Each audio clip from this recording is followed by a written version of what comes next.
Thank you. All right, thank you, Jai, for that nice introduction, and thank you guys for having me here today. My name is Bryan Daniels. I am the owner, CEO, CFO, CIO, CMO, VP of logistics, head chef, everything in above and in between for all good craft granola bars. This is my company.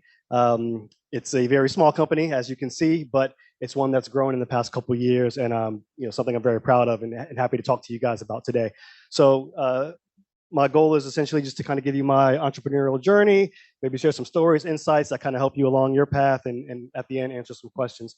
I'm going to try to avoid pitching my product so much because I've done that plenty of times before. I actually want to use this time to connect with you guys and see what's on your minds as well. So I will go to the first slide.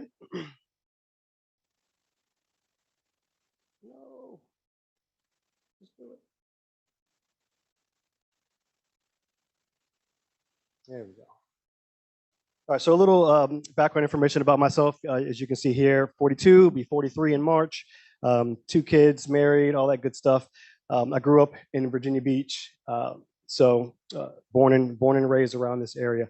And I wanted to kind of talk a little bit about how childhood, and my childhood in particular, kind of turned me into kind of the entrepreneur that I am today. And I think that everybody kind of has this in them. And for me, it was kind of a combination of nurture versus nature, that argument you've heard all the time. So I come from a loving household, siblings, mother and father that worked really hard. And what they taught me through their actions was go to work every day, collect your paycheck, pay your bills. If you're lucky, you got some money left over to have some fun every once in a while. And that was my upbringing. I saw my dad go to work every day at 4 o'clock to the Ford plant in Norfolk to work on the assembly line. I saw my mom go to work every day to work at a bank. She worked her way up from a bank teller to a manager before she retired. And what that instilled in me was being accountable, showing up, and working hard on a daily basis. So that was kind of what was taught to me. What I got from the nature side of it, though, and I think what you guys all get from your parents, is you pull little pieces from each of your parents that make up kind of who you are as a person. So as I mentioned, my parents worked really hard. My father worked at the Ford plant, but he had a past life. So as my mom was pregnant with me, they actually were living in New York City. So they lived in a tough part of New York called Jamaica, Queens, and a very different environment than Virginia Beach, where I actually ended up growing up. And my father was a bass player in an R&B/funk group. So that's what he did. That's how he made his money. That was his dream for as far as I can tell. And there was one day he came home to the apartment in Queens to find it basically ransacked, robbed, and decided that day, as again my mom was pregnant with me, that we've got to get out of here. So they pack up basically that week, and he's like, pick a spot on the map. And for whatever reason, she chose Virginia Beach, Norfolk, in this area. So all that to say, there are a lot of different factors that go into everybody's situations and where you end up and how you end up doing your thing. And you shouldn't take it for granted. So I think everybody in this room is in a fortunate position to be able to realize your dreams. So that's kind of where it all starts, is just having that foundation. So I have a boss baby up here because I think when you're young, the prevailing wisdom is that you don't have freedom, that you are, you're told when to go to bed, you're told what you can eat, how many sweets, kind of all these different things. But if you think about it, I think when you're a kid, that's when you kind of have the most freedom. You're allowed to make mistakes. You're allowed to draw terrible pictures, and your parents will put them on the refrigerator for you. You're allowed to explore things and be curious about things and have questions. And I feel like as you grow up and you kind of go out into the world, a lot of that curiosity gets killed, and you're not able to kind of explore the things that you want to explore. So one, I just want to point out that this is something that, as you guys grow up and you have your own kids or you have, younger siblings, encourage those things, encourage that curiosity, and try to keep it from waning as they get older. Because a lot of the things that I did as a child have gone into the business that I've created today. So that's just a little bit of background information about myself and kind of how I got started. So I did choose the path of cautious logic that I got from my mother. So, like I said, she's the banker. She's the one telling me, take these steps to get where you need to be. And so I went to college. I went to Virginia Tech. I graduated in 2002 with a degree in information technology, and immediately set upon going to work in the corporate world. So I ended up working at Amerigroup. It was a healthcare company, and eventually ended up becoming Anthem, and worked there for almost 17 years. Basically doing a lot of different roles. Actually, I probably had 7 or 8 different positions in those 15 years. Eventually becoming a manager of a small team of about 8 or 9 employees. So this is a quote from Bill Lumbergh. He's the boss in a movie called Office Space. If you haven't seen Office Space, I highly recommend it, especially as you guys start graduating and entering into the real world, whether or not you're going to jump into a cubicle or not. This is an awesome movie for kind of setting some ground rules for how the office works. Anyway, he's a overbearing boss, kind of the stereotypical. And I use him as an example here just because a 9 to 5 is great. A 9 to 5 is okay. There's nothing to be ashamed of in saying that I work here for this company for these hours and they pay me a paycheck. I think it's an admirable thing. But I think when it starts to get into trouble is when it becomes a 9 to 6, a 9 to 7, a 9 to 9, a 9 to 11 job, where it's not so much that you don't like the job or the people you work for, but you don't feel appreciated, you don't feel valued. And I think one thing you'll learn as you grow is there's nothing more valuable to each one of you guys than your time. That's what they're paying you for. It's your time.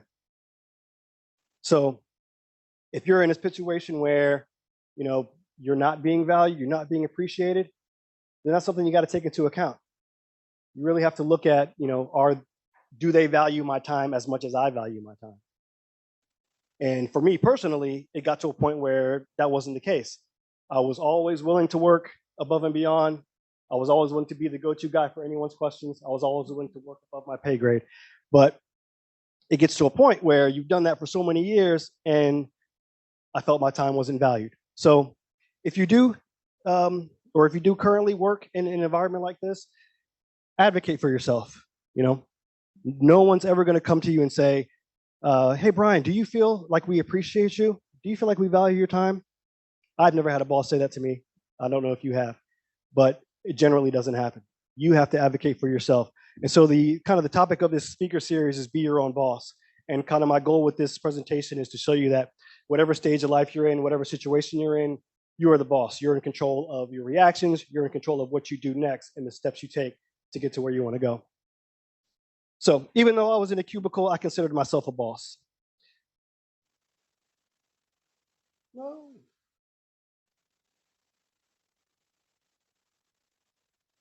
There we go.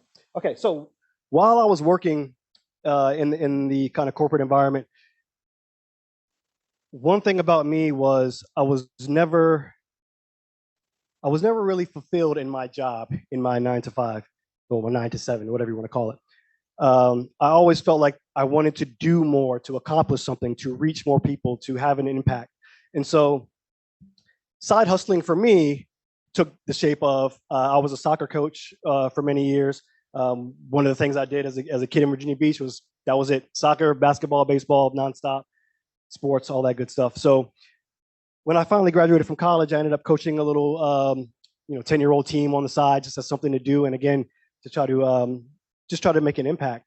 And what happened was I ended up, spending over 20 years coaching for that organization.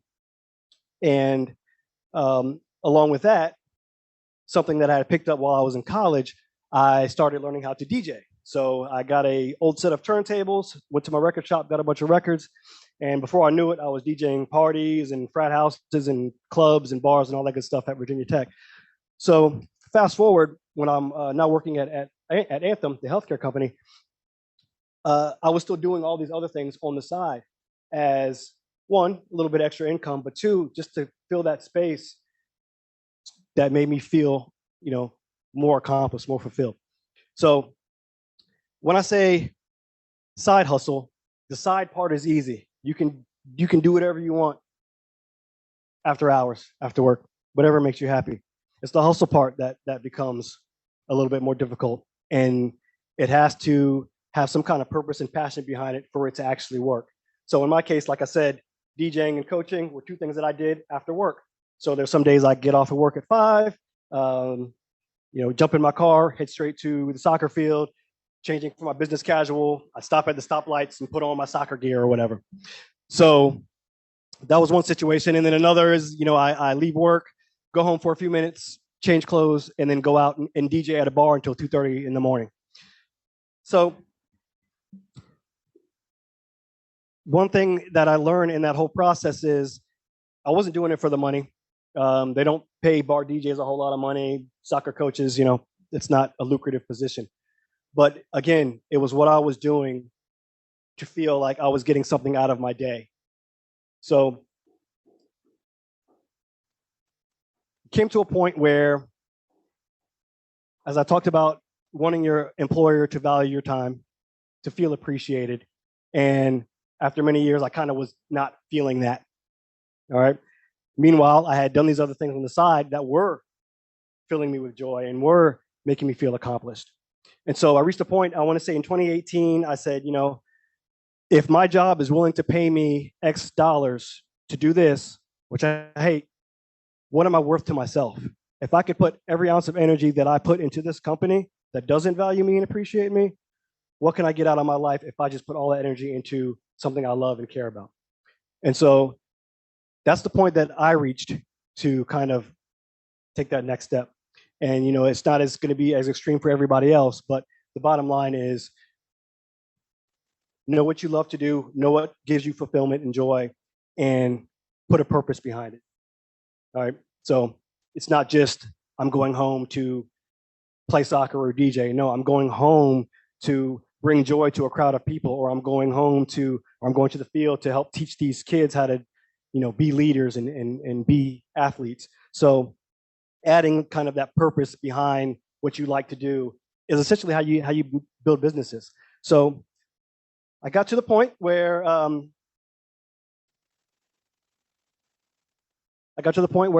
basically said enough is enough. In 2018, I got certified as a personal trainer.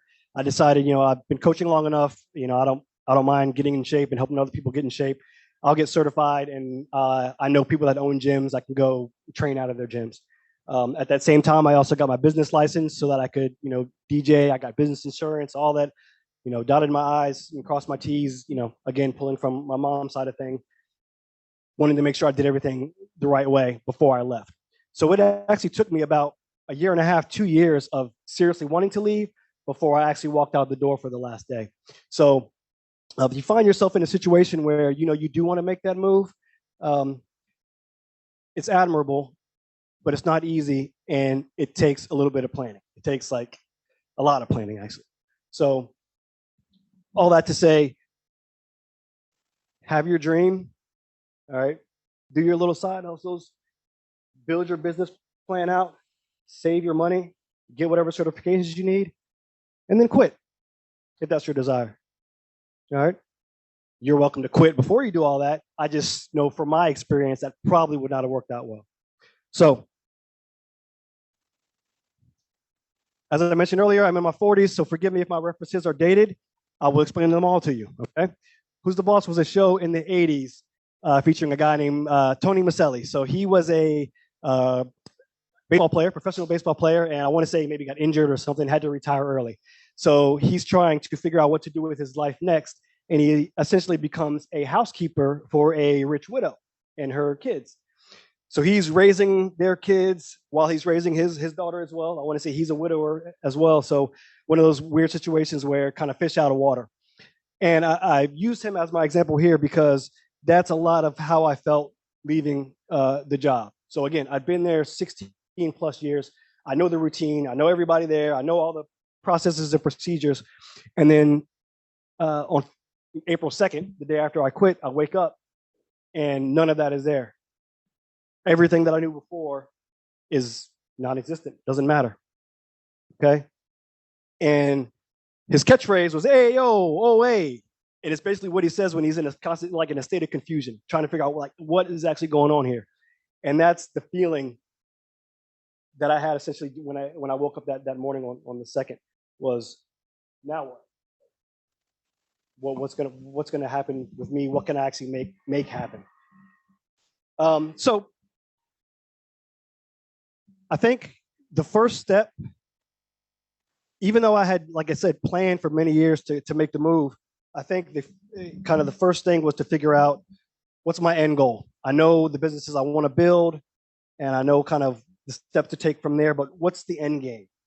And that's a question that a lot of people don't ask until it's too late. So you want to think about that, as you're doing your business planning, kind of as you're putting all the pieces together. What's the end goal? Is it a multi-million-dollar business that you sell to somebody? Is it a mom and pop shop that you want to pass on to your children? Do you just want to go to work and get a paycheck and go to vacations when you're able to? Like, all of that is fine, but you have to identify it and define it. And then once you kind of know what you want to do, the next thing is to define who you actually are as a person. So what is it that makes you tick? What is it that motivates you? What are you good at? What can you improve at? What can you possibly never improve at that you need to maybe hire somebody for or get help with? So deciding on the goal, figuring out who you are kind of the steps to get you on the path. And at that point, you basically have to take accountability and say, okay, what's behind is gone. The old job is no longer. Here's what I want out of my life. Here's who I am. Here's what I bring to the table. And how do I think I can get there? What steps do I have to do personally to get there? Because we'll see kind of later on, it's a lonely world as an entrepreneur. Even if you have, strong family, good friends, it's not the same. It's not the same as when you all were working 9 to 5 and then you all got off at the same time and you did this on the weekends. I'm not able to do a lot of the things with my old friends that I wasn't able to do, essentially. So take accountability. Whatever happens from this point forward is 99.9% on your shoulders.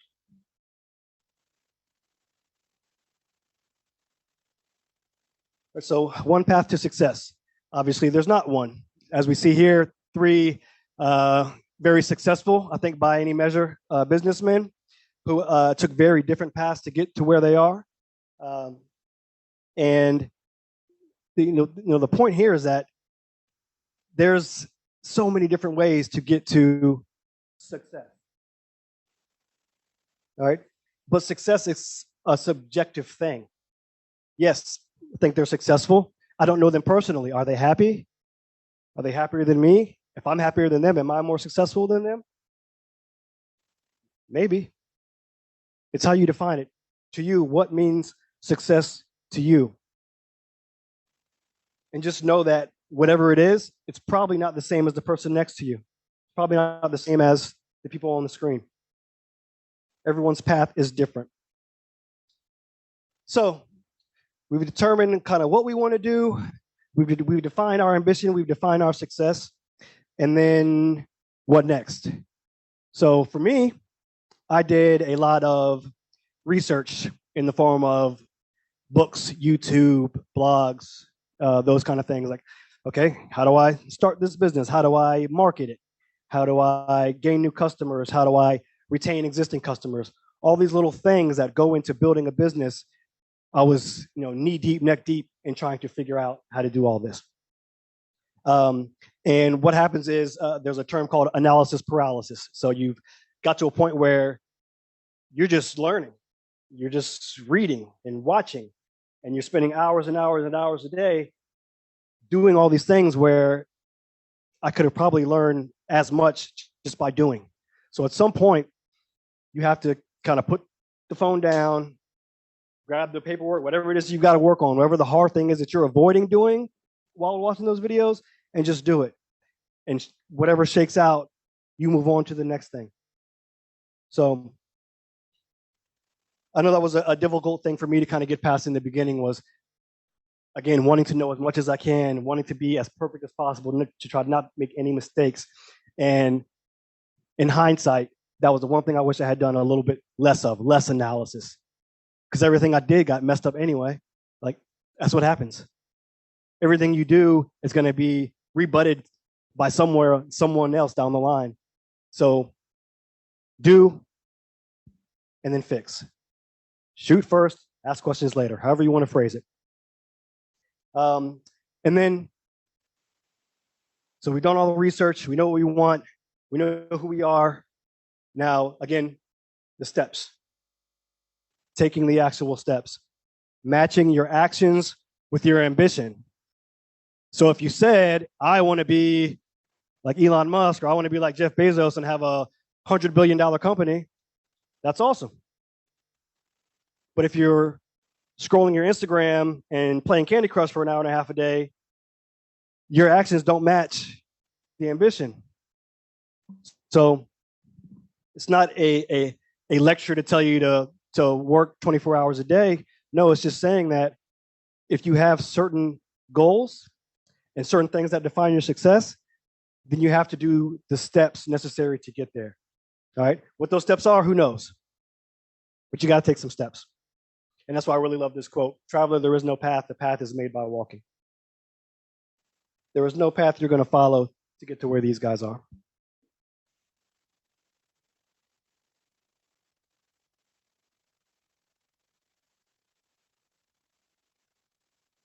All right, so we get to the fun part.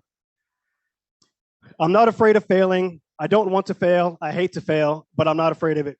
That's a quote by Vince McMahon. So Vince McMahon is the CEO of World Wrestling Entertainment. I want to say he started out as a wrestler back in the 80s in the WWF with Hulk Hogan and Randy Savage and all those guys back in the day. So this is not Vince McMahon. This is actually Big Boss Man, since I wanted to keep it boss themed with my pictures. But he's a wrestler from that time period. I think his choice of move might be problematic in today's society, as it should be. But back then things were kind of slipped under. Anyway,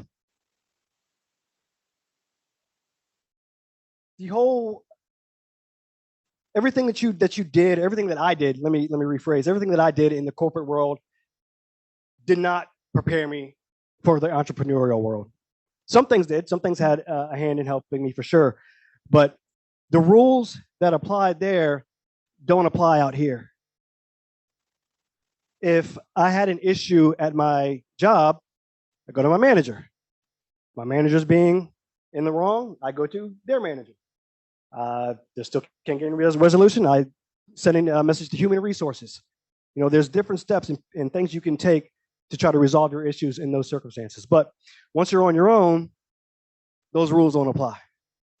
Once you're on your own, you're this guy, and you got to figure a way out. So that's the one thing you have to have a thick skin about. Nothing's out to get you. Nothing's out to keep you from your goals, but everybody else has got their stuff going on. So for whatever you're trying to achieve, there's a big boss man out there who either wants it more than you or has got a head start. So one thing about this era of wrestling is matches would last for 20, 30 minutes, because as soon as a guy gets down and he's about to be pinned, the referee goes 1, 2, and then the guy raises his hand at the last second. Miraculously, he's alive still. He can still continue to wrestle. So what you'll find is once you've started your business, whatever that may be, there's going to be moments, weeks, days, maybe months, maybe years that are tougher than others, where you feel like this might be it. I don't know if I can bounce back from another setback. All right, but even though wrestling is staged and kind of theatrical and dramatic, these guys always had some kind of trick in their back pocket. So they had somebody with a steel chair off to the side waiting to slide it under the ropes for you to save your day, or somebody came from out of the crowd and jumped on the other guy's back. Whatever it was, there was always some kind of gimmick to save your bacon at the end of a fight. And that's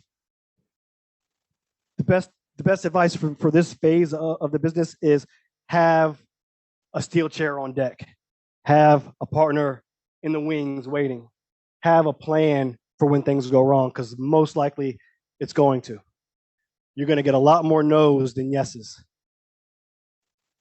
And if you're the type of person where that feeling kind of weighs you down and hurts you emotionally, entrepreneurship is tough because, again, there's no one to talk to about it. You've got friends and family, but there's no one to actually help you. All right, so you have to plan ahead. You have to have some things in the wings so that if something goes wrong, I can pull this out and save myself, save my business. And the last point here is that, so we said success is subjective. You can define what success means. I think failure is also subjective. So I'm assuming maybe this guy tapped out and said no more and lost the match. And in some regards, he's a failure. But if he goes home to his wife and kids and his head's still attached, I think that's a success, considering the circumstances. So it's all about perspective and having a belief that, for me personally, just taking the chance on myself, starting my businesses, leaving a job that I didn't feel appreciated, just being able to do that has made me a success. If I had to close down my business tomorrow and go back to work wherever, I can look back on this time as a success. Some people might say, well, it's a failure because you didn't, make $1 million and this and that. But ultimately, my health is fine. My family is alive and well. Everything else can kind of sort itself out. I can start another business. I can go back to work and do this on the side. Like there's things you can do, to keep yourself going, keep yourself motivated.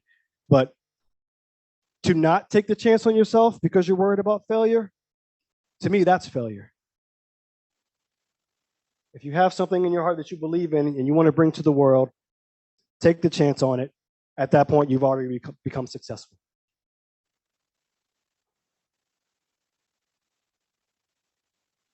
So, Bruce Springsteen, aka The Boss, rock singer from back in the day again. But I like this quote that he had: "The great challenge of adulthood is holding on to your idealism after you lose your innocence." So, kind of going back to the Boss Baby, where he's curious and exploring things and kind of building his own ideal world around himself. And then you reach a point where nobody wants to hear that anymore. You got to go to college, you got to go to the army, you got to go do this or that because that's what society says. And I think, if we're able to hold on as much as we can to that idealistic curiosity, I think that's what ultimately makes you happy in the end of your life or as your life goes on. I think there's probably no worse feeling than regret.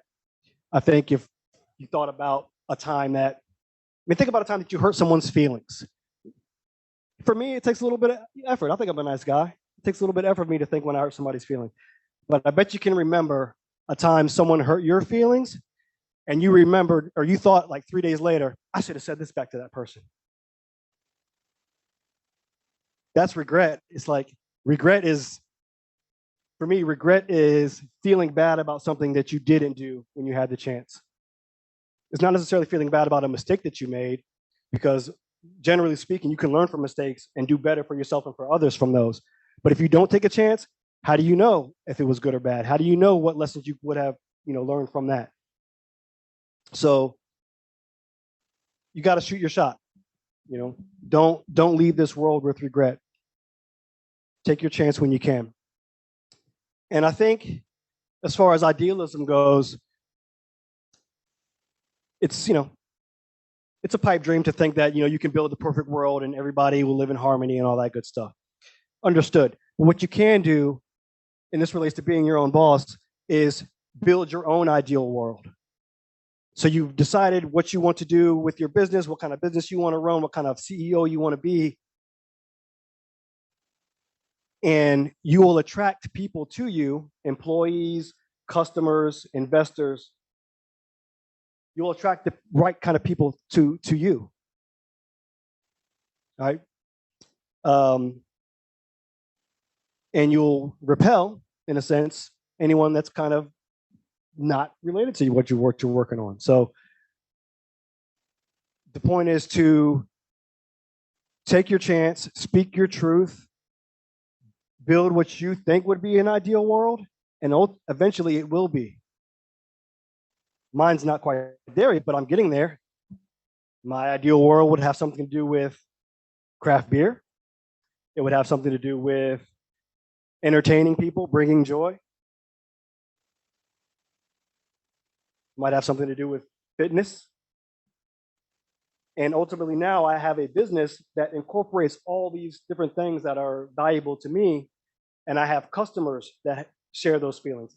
I have investors that I've talked to that have those feelings. My friends, you attract new friends to you, to that world. So while idealism will wane as you get older, it is possible to create a world that you think is ideal, that you can bring people to and attract people to and build together. So dreams versus memories. You can look back on your life 50 years down the road and reminisce about something you did that went well or went terribly. But you don't want to have that feeling of regret to say, I wish I had taken that chance. I wish I had started that business. I wish I had asked that girl out.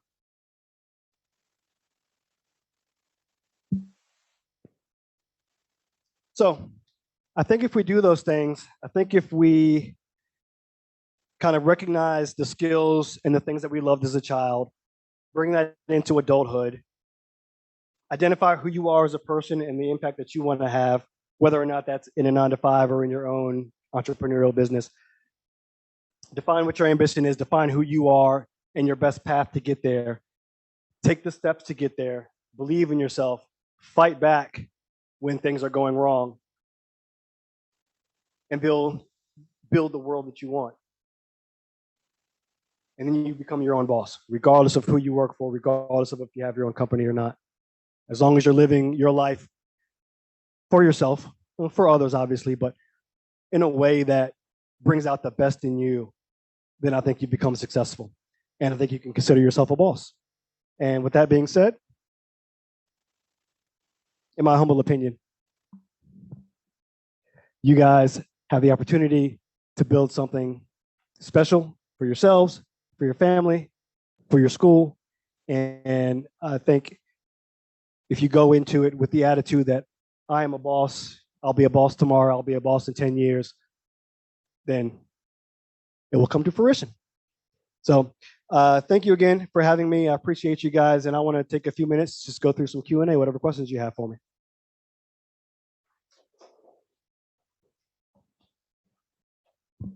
Sweet. Before I jump into Q&A, I talked basically about my journey, kind of how I got to where I am, but I didn't mention granola bars at all. Okay, so yeah, I had my DJ business, and I still do events, I still do weddings, all that good stuff.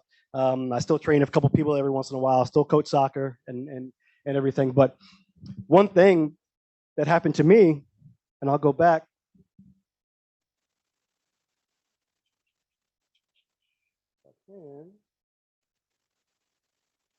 So I was at this stage, left my job, working my businesses. And at the same time, I also had a hobby with me and my friends where we'd make our own beer. So we'd get together after a long day and go to my buddy's muffler shop. So next door to the muffler shop was like an empty space. His dad's like, yeah, make all the beer you want there. Just save me some. So we made beer. And at the end of the process, we're throwing away these bags of grain that are essentially part of the brewing process. And they smelled so good to me. It smells like baking bread almost. So I said, what can I do with this stuff? So I took a bag home one day, dried it out, and started making granola bars with it. And the first batch didn't work out well, but I kept at it a little bit. And eventually I got to a recipe that I liked personally. And I would take it to my coworkers, at my old job. And it got to the point where they started ordering bars from me. So I had to make some more. Eventually I left the job, as I said, and was doing my other businesses. And I kept getting orders for these granola bars that were just kind of a side hobby. to the point where I didn't have enough of my own grain to satisfy those orders. So I was like, well, who's got grain? And with Virginia Beach, there's like 10 or 11 breweries already in the area. Norfolk, the same way. And so I said, well, let me go there and see if they have any scraps or whatever. And the first guy I went to, he's like, yeah, we actually just made some beer today. Would you like some? And he brought me a bucket of grain. I took it home, dried it out. And that literally is the day it became a business. So I left a six-figure job to start a DJ business and a personal training business, which was already crazy enough. I ended up with a granola bar business, which is, I can't, people don't believe me when I tell them that. It's like, no. So sometimes the path finds you. And that's, something I left out earlier, but, you can, the best laid plans, best, planned paths, it's not really up to you sometimes. Sometimes you take a walk, you walk out on faith, you take the steps that we talked about towards getting towards your goals, and the path kind of shows itself to you. So I have a product, like I said, we work with local breweries to recycle their spent grain to make granola bars. We've got 5 flavors. We've got cranberry almond IPA. We've got the chocolate and cherry stout. We have pumpkin spice Oktoberfest. We have blueberry Hefeweizen. And we have coconut mango tropical IPA. So like I said, we partner with the local breweries trying to just reduce food waste and make a positive impact, as best we can.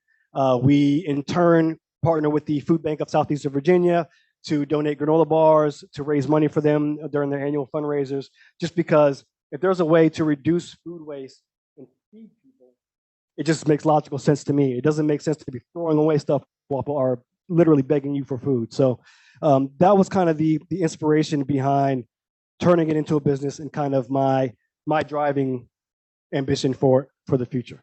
And yeah, so it's as random as it sounds. I have a granola bar company that sprung out of a hobby, a happy accident, but it just goes to show you that the most important thing is belief in yourself and a willingness to take the first step. So I want to make sure everybody gets a sample bar too. So as soon as we finish up here, come grab whichever flavor you'd like. All right. So were there any questions? Yeah. So I had made the plans kind of before I left. So even while I was at Anthem, we had a gym downstairs. And during my lunch break, I would personally train people in the downstairs gym to kind of work on the trade, like figure out how to do it and all that good stuff. And so even before I walked out of the door, I knew what my next kind of basic steps were going to be. So that, that very next day, I was out at Mount Trashmore training people, trying to book DJ gigs, all that good stuff. So it was a pretty immediate jump into it. I took maybe a couple weeks off to kind of ease into it, I guess, but it was pretty immediate. As far as the granola business starting, that was about 5 to 6 months after I quit was when it started to take off. For me, it's still music. So I don't do as many gigs as I used to because I'm busy with the business, obviously. But just that's kind of where I go to decompress and again the curiosity side. So learning new artists or finding old stuff that I didn't know about, kind of thing. Like that's where I get my little joy from. And obviously I enjoy hanging out with my kids and playing with them and bringing them up and all that good stuff. But as far as just personal me time, it's music. It's anything artistic. Mm-hmm. There you go. Yep.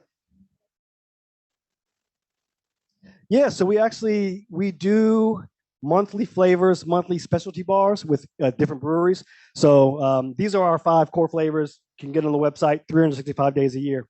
But every month we partner with a different brewery, get their grains. If it's possible, we'll try to make something along the lines of a new release they've got coming out. So for example, Smart Mouth Brewing in Norfolk and Virginia Beach has a beer that's made with Lucky Charms marshmallows. And they release that every March. And so I always make a granola bar with the Lucky Charms marshmallows in it. I set up an event or set up a little pop-up table at their beer release day and give out some marshmallow granola bars to kind of pair with the beers. We did one for Valentine's Day, chocolate covered strawberry granola bars. So again, just trying to promote other local breweries, kind of do partnerships so we can cross promote, keep the brand somewhat relevant and fresh each month. And then we have subscribers that get monthly shipments of granola bars, and they're the ones that receive those specialty bars each month. So kind of an incentive for people to subscribe too. Mm-hmm. Yep. Yep. So yes, everything is still in my home kitchen, and we do definitely have plans to expand.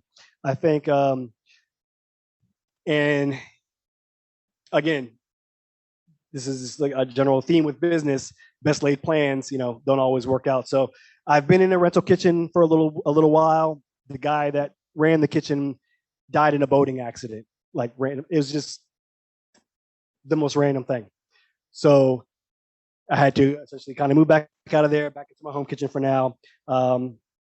Started looking at some real estate to lease and open up a factory there, basically. But again, one of those things where I'm big enough to have a decent customer base and have built a little bit of brand recognition, but not big enough where people are going to trust me for 6 months rent free with their building. So all that to say, I'm still looking at those options. Everything's still going on in my home kitchen right now, but I have an industrial size stand mixer in my kitchen. I have custom made molds made up to kind of press out the granola bars and all that good stuff. So it looks like a professional operation, but it's all done in the home kitchen. And kind of the next step for me is that scaling piece. So it's finding a place to do it and hopefully some people to help me do it. So, yep. Okay. Gotcha. Yeah, no, it's like I said, I was there for a good 17 years, but yeah, so as far as the flavors go, it's funny, like they genuinely come from a place of brewing beer. So as I was learning how to brew beer, you learn what different things go into it to affect flavor, and you learn what those beers pair with as far as food wise to make them more palatable and then delicious. And so like I said, the very first one that we came up with was the cranberry almond IPA. I called it the IPA because generally speaking, cranberries can be a little bitter, kind of tart tasting, so to speak. So I was like, it's kind of an IPA profile. I'll name it the IPA. The next was the coconut mango, and I was like, well, that tastes like every tropical IPA I ever had, so we'll call it that. So it was basically just kind of looking at popular beer styles, what they pair with, and just trying to be creative, come up with stuff on the fly and different names. So yeah, that's probably the most fun part of the business itself is coming up with new recipes and working with different breweries to like come up with something new. That is. Anybody have any questions? Sweet. All right. Well, again, thanks again for your time, guys. And like I said, I've got some samples up here. Come on up.